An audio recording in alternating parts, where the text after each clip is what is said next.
Some lives change in storms, others change in silence.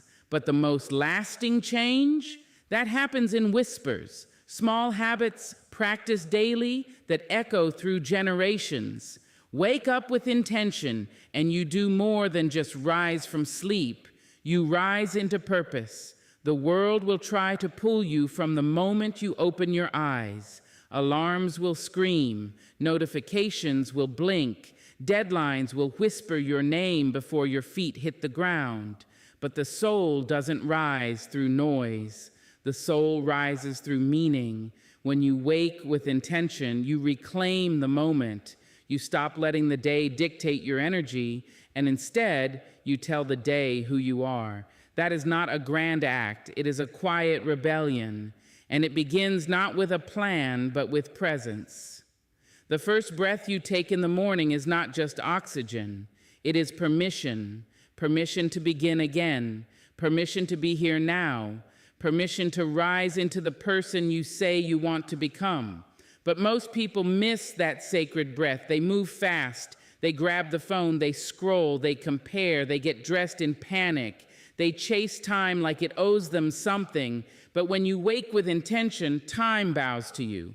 It becomes an ally instead of a thief. It starts simply. Before you get out of bed, lay still for a moment. Notice your breath. Feel your body. Say thank you, not because everything is perfect, but because you are alive, because you were trusted with one more day to try again, one more chance to love harder, speak softer, stand taller, and walk lighter. There is no guarantee you will get another day, but you got this one, and that's reason enough to begin with reverence. Your intention doesn't have to be complex. It can be as gentle as a whisper. Today, I will choose peace. Today, I will listen more than I speak. Today, I will walk into every room knowing I am enough. That intention becomes your compass. It steers your reactions. It guides your steps. It reminds you that you are not just going through the day, you are growing through it. You see, many people wake up reacting, but intention means you wake up creating. You don't wait for the mood to hit you. You create the mood. You don't wait for someone to be kind first. You choose kindness. You don't wait for a reason to be grateful. You are the reason. You become the cause, not just the effect. You become the spark, not just the shadow. What you do in your first hour often writes the tone for your next 23. If you rush, the world will rush you. If you center yourself, the world will learn to wait. This isn't about being perfect. It's about being present. It's about not letting your life slip through your fingers while you scroll someone else's highlight reel. It's about remembering that your life, your real, beautiful, unedited life, is happening now. Not when you reach the goal, not when you lose the weight, not when they finally love you. Now, wake up and speak to yourself like someone worth loving, because you are. And the way you begin your day is the way you teach the world to treat you. If you begin it with chaos, you become vulnerable to every wind that blows. But if you begin it with clarity, you become rooted, grounded, steady. This isn't theory, it's transformation. It's waking up 5 minutes earlier so you can sit in silence instead of noise. It's lighting a candle, saying a prayer, writing one sentence in a journal. It's putting your hand on your chest and saying, I am here, I matter, I am enough. It's making your coffee like a sacred ritual instead of a rushed fix. It's choosing to create rhythm before the world demands rhythm from you. Small things, sacred moments, intentional beginnings. You don't need to change your whole life in one day. But you can change how you meet the day. You can change how you meet yourself each morning, and that change, that's where everything begins. Not in the job offer or the applause or the title, but in the quiet decision to wake up on purpose. When you live this way long enough, you stop chasing peace and start carrying it. You stop begging for motivation and start being moved by something deeper, something rooted. And then every morning becomes more than just a beginning. It becomes an invitation to live awake, to live aware, to live intentionally. And from that place, your life begins to change slowly, quietly, profoundly. Because you didn't just wake up, you woke up with intention. Making your bed might seem like the smallest of tasks, something passed off as mundane or unnecessary, especially in a world that glorifies hustle, ambition, and urgency. But there's something deeply sacred, even revolutionary, about starting your day by honoring the very space that held you through the night. It's not about tidiness, it's about testimony. It's about declaring with a quiet act that you are here, you are ready, and this world belongs to you just as much as it belongs to anyone else. When you make your bed like you own the world, you are not just smoothing sheets or fluffing pillows. You are setting an inner tone. You are choosing order over chaos, presence over passivity, and dignity over disarray. It's a declaration, a silent statement that says, I am not living at the mercy of my environment. I am the master of it. Ownership isn't about arrogance. It's about alignment. You align with who you say you want to be, a person who pays attention, a person who finishes what they start, a person who doesn't leave things undone simply because no one is watching, because someone is always watching. You. We live in a time where people constantly look outward for validation, likes, applause, promotion, permission. But making your bed is one of the few things you can do that is its own reward. It doesn't need recognition. It doesn't need to be perfect. It just needs to be done with presence. When you wake up and make your bed like you own the world, you're saying, this space, this life, this day, it matters. I matter. It's not about the blanket or the corners or the color of your pillows. It's about discipline. It's about respect. It's about starting your day with one small, powerful win. And don't underestimate small wins. They are the foundation of greatness, because how you do one thing is how you do everything. If you approach the simplest part of your morning with care, what does that say about how you'll treat your body, your relationships, your work, your vision? There's something beautifully grounding in the ritual of it. You stretch the blanket, press down the wrinkles, place the pillows just so, and as you do, you calm the mental clutter that waits for you. Life may be uncertain. People may be unpredictable, but this you can do, this you can control. And sometimes one act of control in a wild world is enough to keep you centered. There are days you'll wake up discouraged, unsure, exhausted. There are days when everything feels too heavy to carry. But when you make your bed anyway, you're not pretending everything's fine. You're choosing to stand up anyway. You're saying, I will not let this day begin in defeat. That's power. That's quiet strength. And that strength carries over into everything else you touch. The bed you make becomes a reflection of how you make decisions, how you take ownership of your time, how you treat what is yours. If you treat your space with care, you'll treat your time with care. And if you treat your time with care, you'll treat your dreams with care. It's all connected. It's all sacred. Children are taught to make their beds, not just to learn neatness, but to learn responsibility. But somewhere along the line, many of us grow up and forget that these small lessons still carry weight. We dismiss them as childish, unnecessary, outdated. But the truth is, the most powerful people in the world, the ones who lead with integrity, the ones who change lives quietly and boldly, are those who still respect the basics. Because making your bed is not about impressing anyone. It's about living in such a way that your external world begins to mirror your internal values: simplicity, order, pride, intention. When you treat even your sleeping space with love, you begin to move through the world differently. You begin to speak with more confidence, walk with more grounding, and handle setbacks with more grace. And when the day is over, no matter how it went, you come back to that made bed. You return to something you created. That small act of order waits for you, cradles you. It reminds you that while the world may have been chaotic, you began your day with dignity, and you can begin again tomorrow. So don't rush it. Don't do it mindlessly. Make your bed like you're preparing for a king. Make it like you're honoring your own existence. Like the very act of folding that sheet is a prayer of gratitude for the body that slept there, the breath that still rises, and the chance to begin again every single day.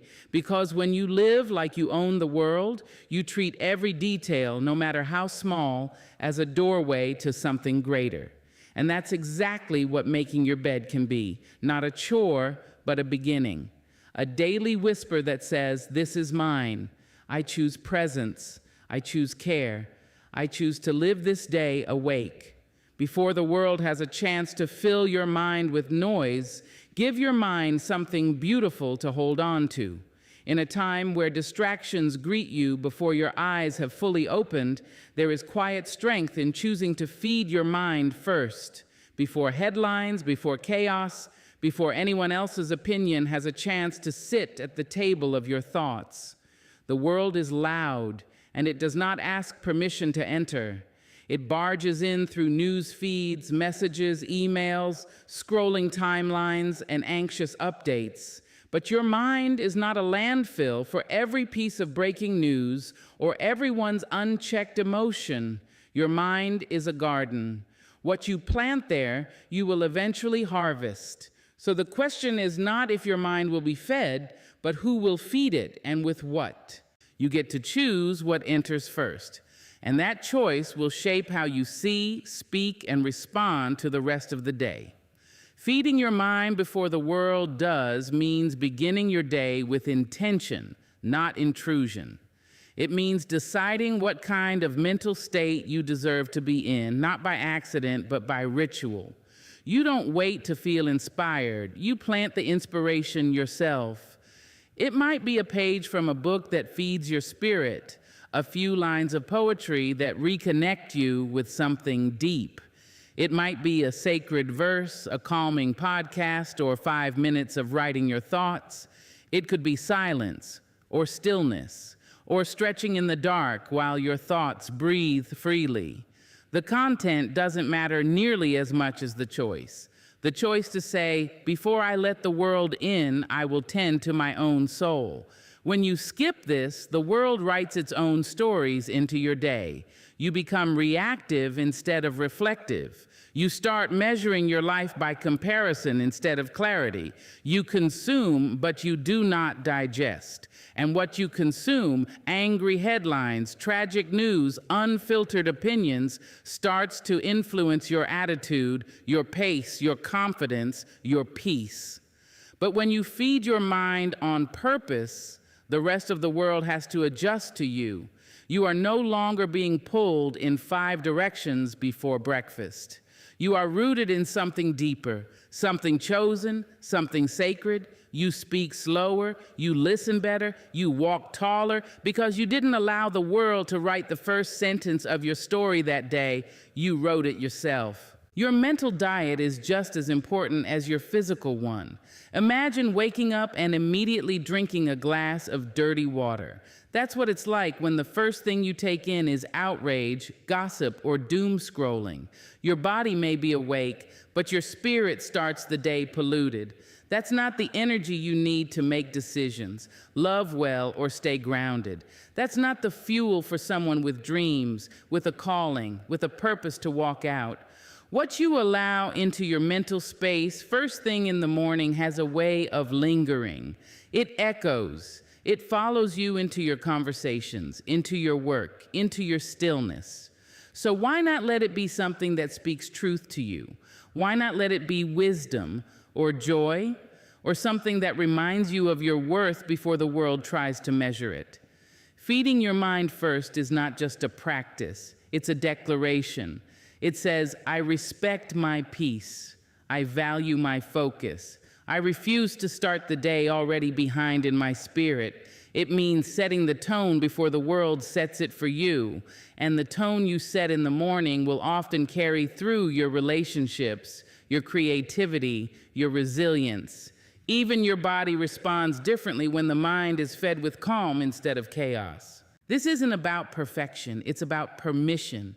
The permission you give yourself to be intentional, not impulsive, to be rooted, not restless. It's the quiet discipline of making yourself a priority before anyone else asks for a piece of you.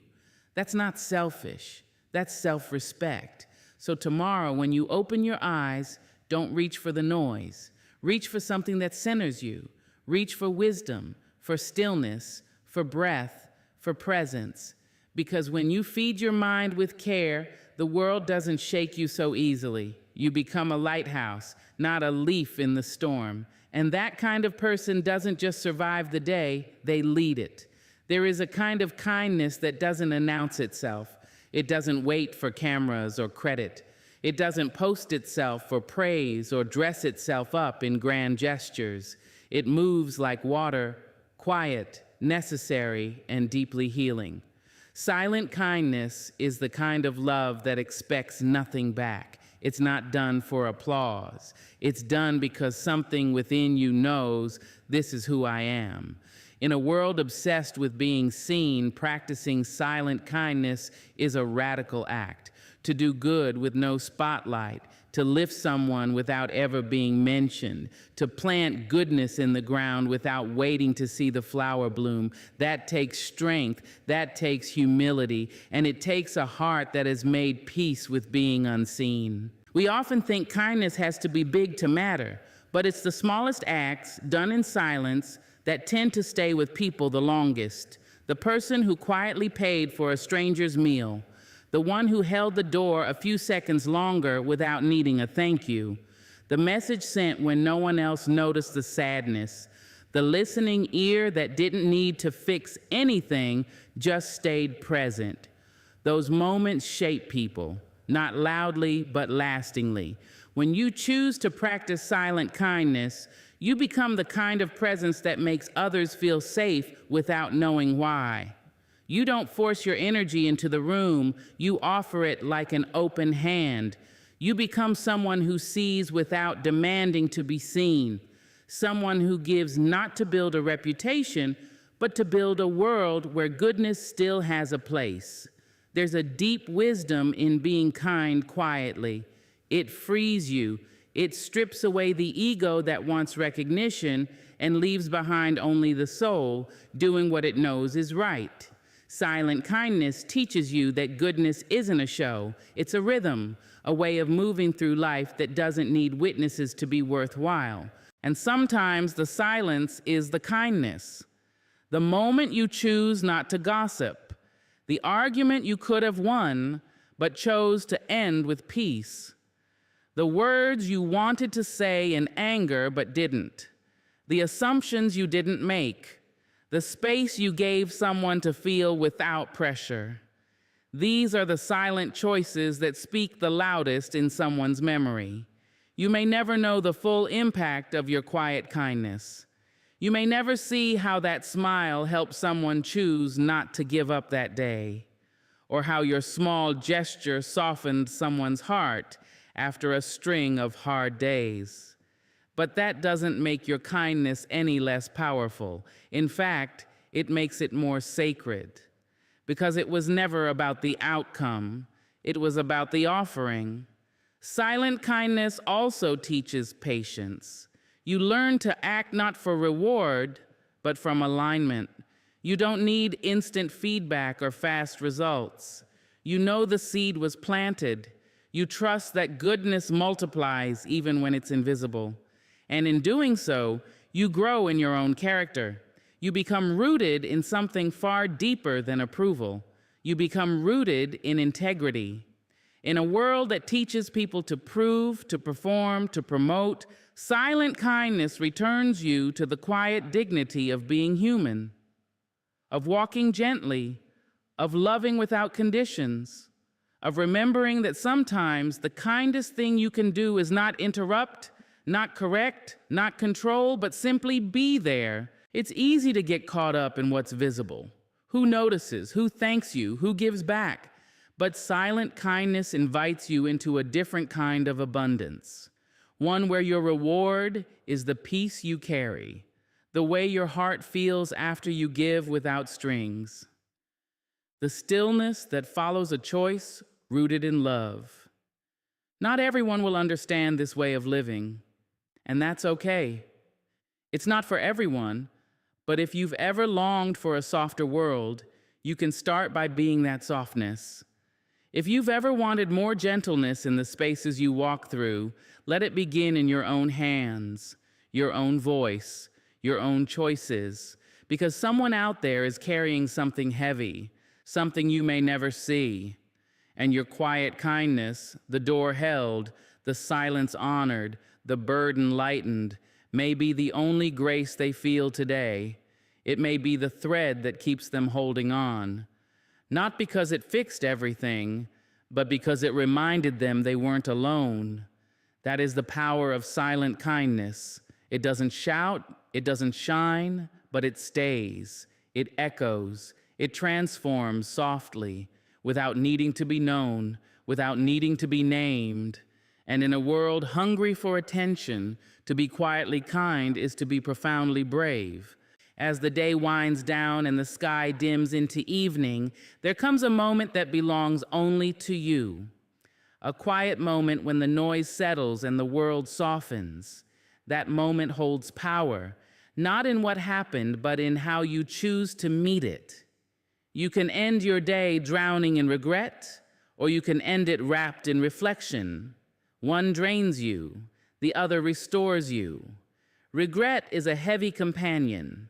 It latches onto all the things you didn't do, the words you didn't say, the moments you mishandled. It pokes holes in your peace. It repeats what's already done as if repetition could rewrite it. But regret doesn't change the past. It only poisons the present. Reflection, however, is different. It doesn't punish you. It teaches you. It doesn't shame you. It sharpens you. To end your day with reflection means you give yourself permission to look back with honesty, but not with cruelty. You scan the moments, not to criticize yourself, but to understand yourself. You notice where your patience wore thin, where your courage rose up, where your silence spoke louder than words. You ask yourself not, was I perfect? But was I present? Did I try? What did I learn? The world will tell you to keep going, to stay busy, to move fast and avoid stillness. But growth doesn't happen in the noise. It happens in the space you make at the end of the day to breathe, to listen, to check in with the person you were and the one you're still becoming. When you end your day with reflection, you reclaim your story.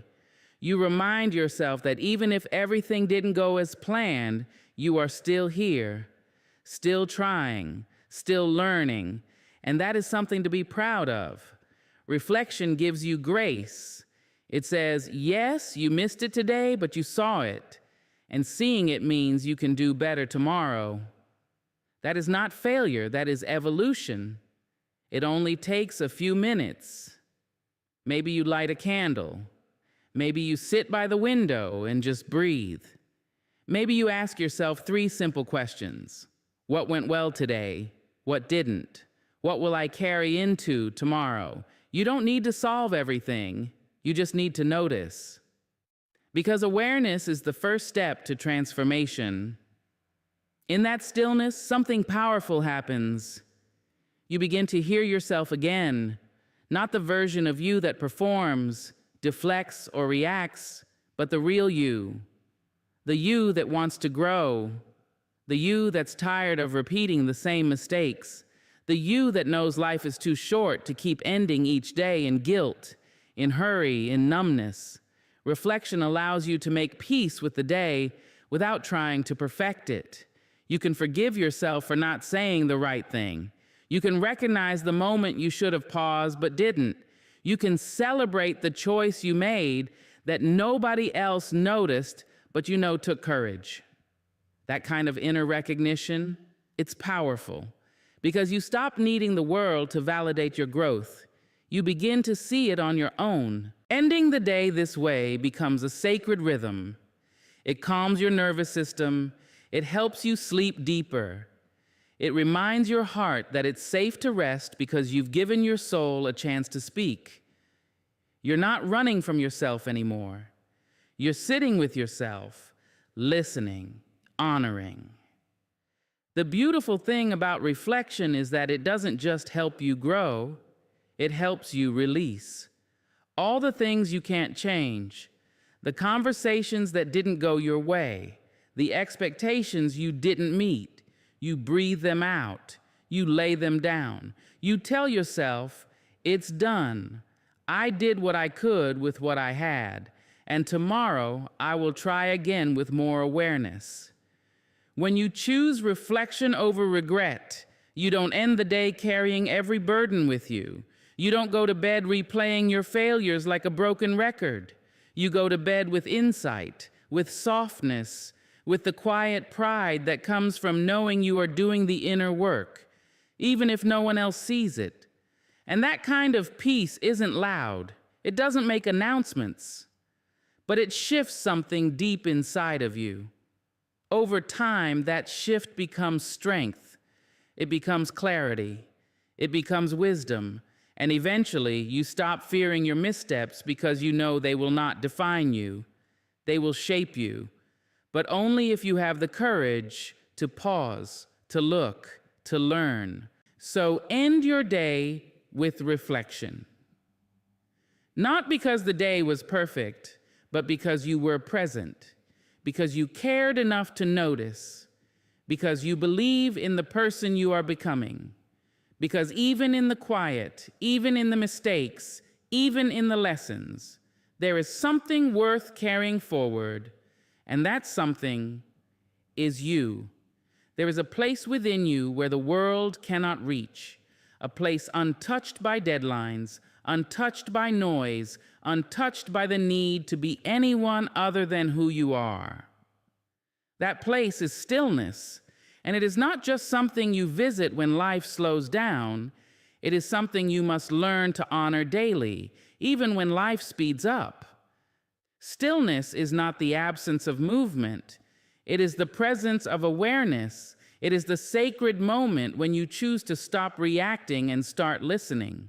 In a time where everything demands your attention, where you're pulled by alerts, deadlines, updates, and expectations, choosing to be still is not laziness. It is a powerful act of resistance, a declaration that your inner peace matters more than the outer pressure. When you begin to honor stillness daily, you start to reclaim parts of yourself that the world has made you forget. You remember that your worth is not in your busyness, that your value is not measured by productivity, that your soul does not thrive in chaos, it thrives in quiet. Even if it's just for 5 minutes, stillness gives you back to yourself. It lets your heart exhale. Stillness teaches you to be present. It reminds you that life is not lived in the next moment or the one after that. It is happening now, in this breath, in this heartbeat, in this pause.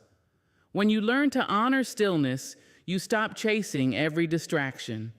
You stop needing to be everywhere and start learning to just be here. Most people are afraid of stillness. They're afraid of what they might hear if everything goes quiet, afraid of the thoughts they've buried beneath noise. But what if the stillness isn't there to scare you? It's there to heal you. What if in the silence you meet the truest part of you, the part that isn't trying to prove, isn't trying to perform, isn't trying to please, just is. Stillness reveals truth. It shows you where you've been carrying too much. It shows you what no longer belongs. It shows you what really matters, not because someone told you, but because your own spirit confirmed it. In stillness, you remember what the world tries to make you forget, that you already have enough, that you already are enough. When you sit in stillness, even for a moment, you begin to separate yourself from the whirlwind of external demands. You begin to hear your own voice again, not the voice of fear or comparison, but the quiet knowing that lies beneath all of that. You start to see that peace was never something to be found. It was something to be allowed. Stillness is where your strength is born. Not the kind of strength that needs to fight, but the kind that doesn't flinch. The strength that lets storms rage outside without letting them enter inside. When you honor stillness, you become more responsive and less reactive. You start making decisions from clarity instead of panic. You stop letting urgency lead your life. You begin to walk in rhythm with your soul, not just your schedule. This daily practice doesn't have to be complicated. It can be as simple as sitting in silence before you start the day, taking a slow walk without headphones, putting your hand on your heart and breathing deep, writing down your thoughts without judgment, watching the sky change colors as the sun sets. These are not wasted moments, they are anchoring ones. They root you in what is real. Stillness also opens the door to gratitude. When everything is rushing, it's hard to notice the beauty in the ordinary. But in stillness, the smallest things become sacred. The warmth of sunlight on your skin, the sound of your breath, the feeling of your body simply being alive. Stillness invites you to notice, and in noticing, you begin to appreciate.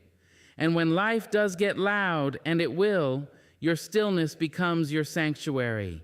It becomes the place you return to again and again, not to escape life, but to remember how to live it. You begin to carry that stillness with you, like a flame that doesn't flicker no matter how hard the wind blows.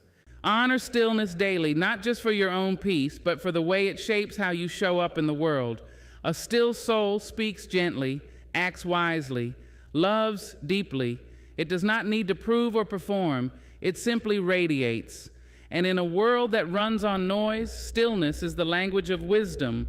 So every day, carve out time for it, even if just for a moment. Sit in your own presence without needing to fix, change, or improve anything. Let your breath find its rhythm. Let your heart settle. Let the silence speak. Because in that stillness, you are not doing nothing. You are doing the most important thing of all, coming home to yourself. Your body is more than flesh and motion. It is memory. It is miracle. It is the house of your soul. And what you give to it, how you tend to it, tells the truth about how deeply you love yourself. Water is not just liquid, it is language. It speaks to your cells. It sings to your spirit. It washes through you like a quiet promise. I will keep you alive if you let me. So drink it, slowly, fully, like it's sacred, because it is. There's something ancient in the act of drinking water, something holy in the way it revives you, in the way it touches every part of you without permission and still leaves you better. The world will rush you.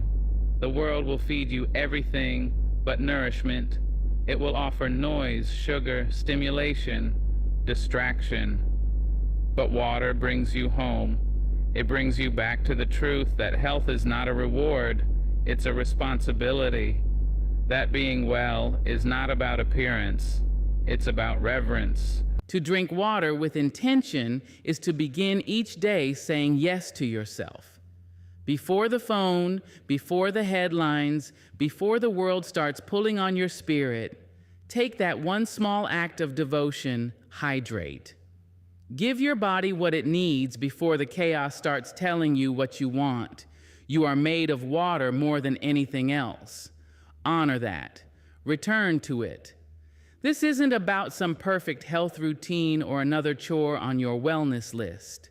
This is about relationship between you and the vessel that carries you through every single moment. This is about showing your body that you are listening, that you are here, that you care enough to give it what it needs instead of punishing it for what it isn't. When you drink water slowly, without hurry, something else happens. Your mind quiets. Your breath softens. Your nervous system feels that care and begins to exhale. You stop for a second. You connect, not to a screen, not to an expectation, but to life itself. You remember that you are alive and that staying alive is not about grinding, it's about grace.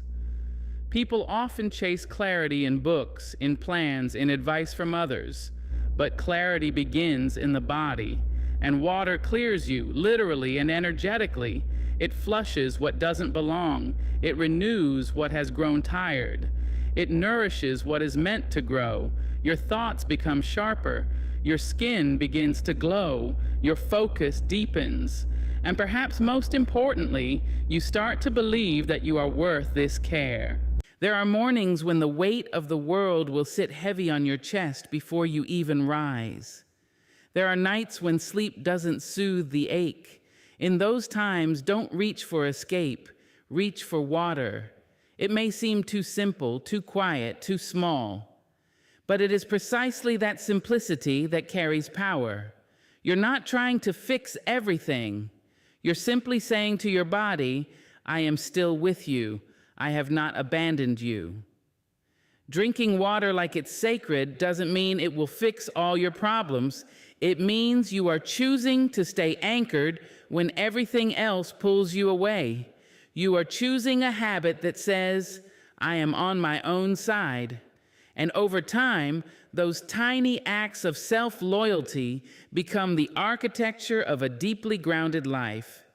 There is also beauty in ritual, in making water your ceremony, in turning a glass of water into your morning prayer, in choosing a beautiful bottle not for trends, but for tenderness, in drinking slowly, eyes closed, breath steady, as if the water were an offering, because it is. Every glass is a reminder that the earth gives, that your body receives, that your presence is still a gift. And when you start treating that water like it's sacred, other things begin to shift. You stop rushing your meals. You stop pushing your limits until burnout. You start hearing your body's signals instead of silencing them. You begin to understand that rest is not weakness, that nourishment is not indulgence, that care is not luxury, it is liberation. It is such a small thing, a glass of water, but it is also everything, because it says, I deserve to feel good, I deserve to be well, I deserve to begin again today. And that is where transformation begins, not in dramatic declarations, but in consistent devotion, not in spectacle, but in stillness. So drink your water with both hands, with your full attention, like it matters, like you matter. Because the world may not slow down for you, but you can slow down for yourself. And in that pause, in that swallow, in that simple, sacred moment, you reclaim your power. One sip at a time. Every step you take tells a story, not just to the world, but to yourself. There is a language in the way you walk, how your feet meet the earth, how your shoulders carry your history, how your gaze holds its own flame. Too many people move through the world like they are apologizing for existing. Their steps are small, hesitant, rushed. But you must walk like you own the ground beneath you, not with arrogance, but with presence. Not with pride, but with power. When you walk with intention, you reclaim space, not just physical space, but emotional, mental, and spiritual space. You tell the world, I am allowed to be here. I deserve to take up room. I am not a shadow. I am the sun. Every stride becomes a reminder.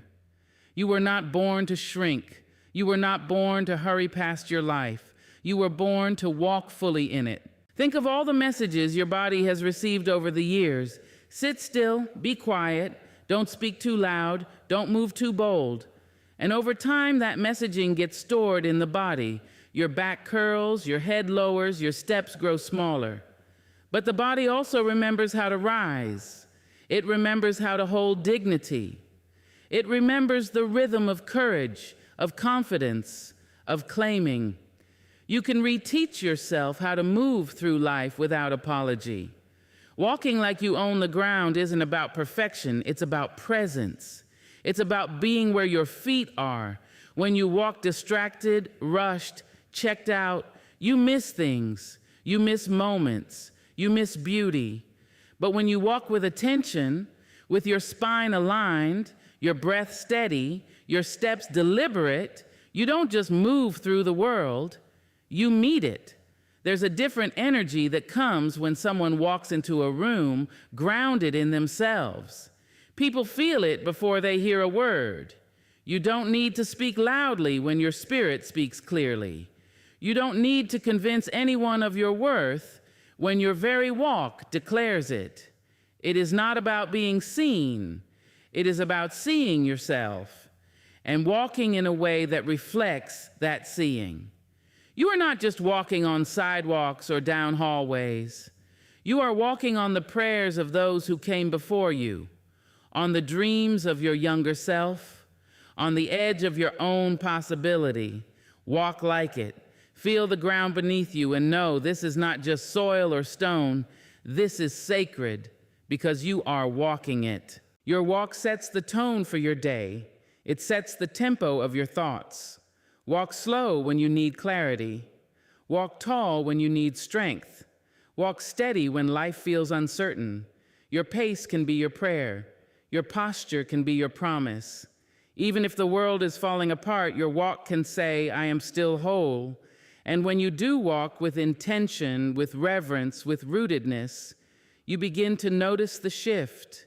You breathe deeper. You look people in the eye. You stop rushing into rooms and start arriving.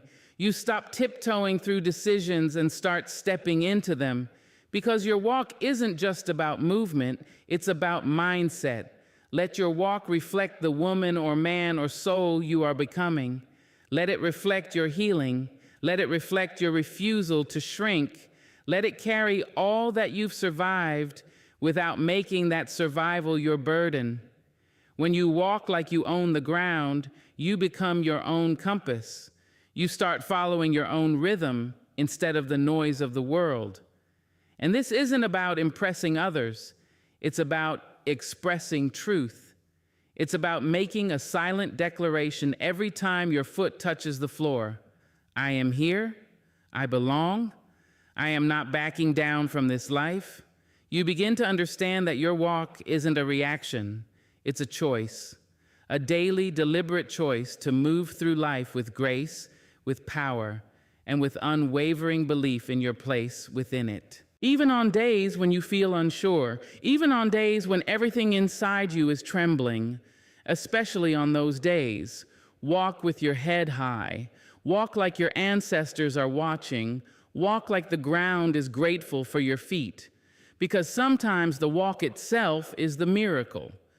The fact that you are still standing, still going, still trying, that is a kind of strength no one can steal.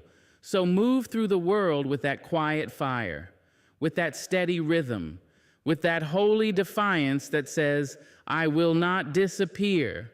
You don't need a stage. You don't need a spotlight. You just need your steps, your breath, your belief.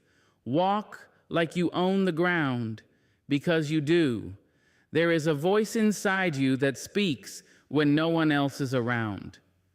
It speaks when the room is quiet, when the lights go off, when you stand in front of the mirror or lie awake in the early hours of morning. That voice is not a whisper from the outside. It is the echo of how you've learned to see yourself. And for too many people, that voice is cruel, impatient, punishing. But there comes a time, a reckoning, where you must decide, I will no longer be my own enemy. I will speak to myself like someone worth loving. You do not owe yourself perfection, but you do owe yourself kindness. Think about how quickly you would comfort a friend, how gently you'd reassure a child, how softly you'd speak to someone you love. Now ask yourself, why don't you deserve that same tenderness? Why is your voice the first to blame, the first to shame, the last to forgive? If anyone else talked to you the way you talk to you, would you call that love? You have walked through fire to be here. You have endured things no one knows. You have shown up on days when your spirit was tired, when your heart was breaking, when everything in you said, stay down, and still you rose. If anyone deserves compassion, it is you. And that compassion begins in how you speak to yourself. This isn't about ignoring your flaws or pretending you don't have room to grow. Growth is not the enemy of love, it is the evidence of it. You grow because you love yourself, not in order to love yourself. And the words you say to yourself every day, they shape the life you're building. They are the soil from which your confidence grows, or the shadow that stunts your roots. Tell yourself the truth, but tell it with grace. Tell yourself, I made a mistake, not I am a mistake. Tell yourself, I'm learning, not I'll never get this right. Tell yourself, this is hard, and I'm still showing up, instead of I'm weak for struggling.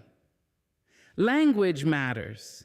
Your mind listens, your body responds, your soul remembers. You don't have to believe every harsh word you've ever said to yourself. You don't have to carry the voices of those who didn't see your worth. You get to rewrite that narrative. You get to choose again. Speak to yourself like you are someone healing, not someone failing. Speak to yourself like you are someone becoming, not someone broken. You'll be amazed how much strength grows in the presence of gentleness. When you stop berating yourself, you begin to feel safe with yourself. And when you feel safe with yourself, you start taking more risks. You start letting yourself be seen. You start showing up fully without waiting for someone else's approval. Because you are no longer asking, am I enough? You are telling yourself, I already am. You are not meant to motivate yourself through shame. You are not meant to bully yourself into discipline. That path may produce results, but it leaves wounds. The real transformation comes when your inner voice becomes your inner friend. When instead of tearing yourself apart, you speak to yourself in a way that says, I'm here with you, no matter what. That kind of love builds resilience. It builds character. It builds a home within yourself that no one else can take away. There will be days when you fall short. There will be days when you're tired, angry, disappointed in your own reflection. That's when the voice matters most. Not when things are easy, but when they are hard. That's when you must pause and say, even now, I deserve love. Even now, I will choose to be kind. This habit, this choice to speak gently to yourself, is not weakness. It is radical. It is revolutionary. In a world that profits from your insecurity, loving yourself is rebellion. And every loving word you give yourself is a thread in the foundation of a stronger, steadier life. You don't have to get it perfect every time. You don't even have to believe the loving words right away. But say them anyway, over and over. I am trying. I am worthy. I am learning. I am still growing. The more you say it, the more your soul begins to believe it. The more you believe it, the more you become it. Speak to yourself like someone worth loving, because you are, because you always have been, because the greatest love story you will ever live is the one you write between you and yourself, and that story begins with a single kind word. There is something quiet and powerful about the small things you do right, the moments that slip past without applause, without witnesses, without any grand celebration, the days you get out of bed when you'd rather hide, the nights you choose sleep over escape, the times you say no when everything in you wants to say yes just to be liked, These are not small acts. They are sacred victories. And when you begin to see them as such, when you begin to celebrate your tiny wins like they matter, your life begins to transform from the inside out. The world trains you to chase the grand gesture, the finished book, the perfect body, the six-figure title, the applause, the trophy, the headline. But the truth is, no great thing is born from greatness alone. Everything big was once small. Every mountain was once a collection of tiny stones. Every success, every transformation, every awakening began with one small, quiet decision that no one saw but you. You made the bed. You drank the water. You answered with patience instead of anger. You told the truth. You asked for help. You tried again. These are victories. These are wins. They may not look like much, but they are the roots of everything you hope to grow. And yet, how often do you dismiss them? How often do you say, it was nothing, or that doesn't count, or it's not enough? You've been taught to believe that only the loud, the visible, the dramatic matters, but real growth whispers. It doesn't always come with a parade. It comes in the silence of showing up, of keeping promises to yourself that no one else knows about, of honoring your journey inch by inch. When you start to notice and celebrate those small wins, you change your relationship with progress. You stop waiting for some distant version of success to tell you you're worthy. You begin to feel it now. You begin to trust the process. You begin to feel proud, not in the future, but in the present. Celebrating small wins doesn't mean you settle. It means you build. It means you pay attention. It means you recognize the courage it takes to show up for your own life. Some days getting out of bed is a win. Some days taking one deep breath before reacting is a win. Some days showing up to your own reflection and saying, I'm still here, is the biggest win of all. When you begin to celebrate these moments, your energy shifts. You no longer feel like you're failing just because the mountain still looks tall. You recognize that every step up matters. You're not at the top yet, but you're not where you were. And that is worth honoring. You begin to understand that joy is not at the finish line. It lives here now, in this moment, in this breath, in this quiet victory.